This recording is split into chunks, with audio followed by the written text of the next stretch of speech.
in the heart of New York's chaos. Amid the roaring waves of sound in New York City, Ethan stood staring at his computer screen, where numbers and symbols flickered in a language understood only by the few. His fingers danced across the keyboard like a musician searching for a lost melody.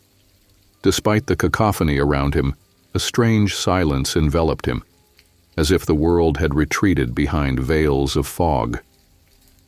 "The closer I get to the truth, the farther I drift from people," he whispered, recalling a time when belonging felt effortless, before questions drowned him in their endless tide.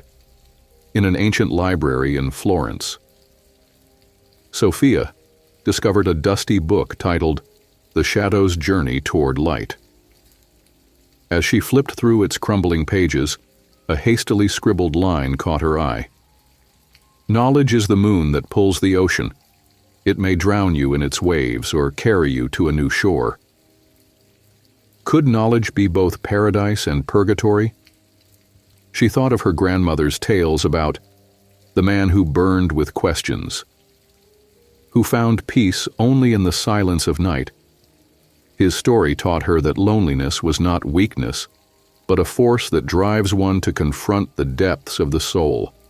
In a dim room atop a Parisian library, Lucas, a poet who abandoned his London career to chase elusive meaning, struggled to write a poem titled The Radiant Solitude. As his fingers traced words onto paper, a woman's voice echoed from an old book. "Truth is not revelation. It's a journey worth losing yourself in." Suddenly, verses spilled onto his page. "Loneliness is not emptiness, but a stage where questions dance. We build castles of mist within it and draw maps for a land yet unborn." The words clung like dew to glass, reminding him that creativity blooms when we strip ourselves bare, even if it means wandering in darkness. In a San Francisco therapy office, Dr. Mars Emily met a surrealist painter whose works bridged reality and imagination. "How do you live in two worlds, one seen, the other hidden in your colors?" she asked. "I paint to forget I'm a stranger," he replied softly. "Each canvas is a bridge to a world that exists only in my soul." In his eyes, she glimpsed nostalgia for a time when speaking of feelings was simple. Now, in a world obsessed with speed, loneliness had become a language few could decode. In a Silicon Valley lab, Dr. Benjamin worked on an AI robot designed to understand human emotion. As he dissected code for his team, a sentence slipped out. "The more we know, the more we feel like islands in an ocean of ignorance." Could machines ever grasp loneliness, or would technology deepen the chasm between connection and isolation? At a crowded Tokyo train station, Sophia and Ethan crossed paths. They spoke of their quests for answers, and before parting, Ethan said, "Maybe the goal isn't to find answers, but to learn to live with the questions." Sophia smiled, realizing life is a series of losing pieces of oneself to discover others. In a shadowy corner of the Louvre, Olivia gazed at the Mona Lisa, seeking her secret.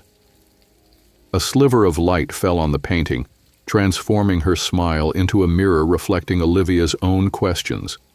Does truth lie in what we see or what we feel? The masterpiece whispered, "True beauty hides in the cracks." At a café in Barcelona, therapist Daniel asked a young man who'd isolated himself after profound revelations, "How do you live with unanswerable questions?" "I've learned to dance with shadows," he replied. "The closer I step to the light, the clearer their faces become." Unaware, he described existence itself, a perpetual waltz to understand what light conceals. In a garden behind his grandmother's Swiss home, Noah gathered friends.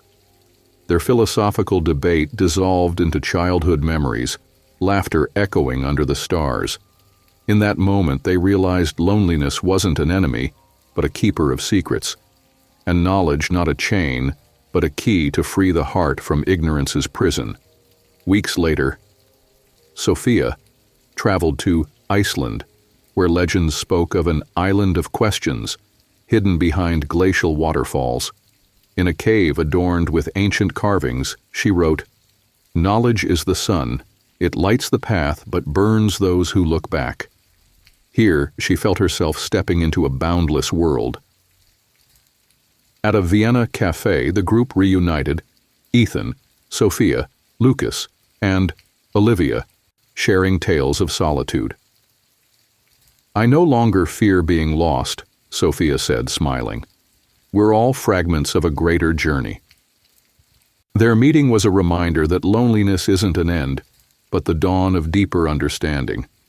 That night, Lucas returned to his Paris attic and penned his poem's closing line.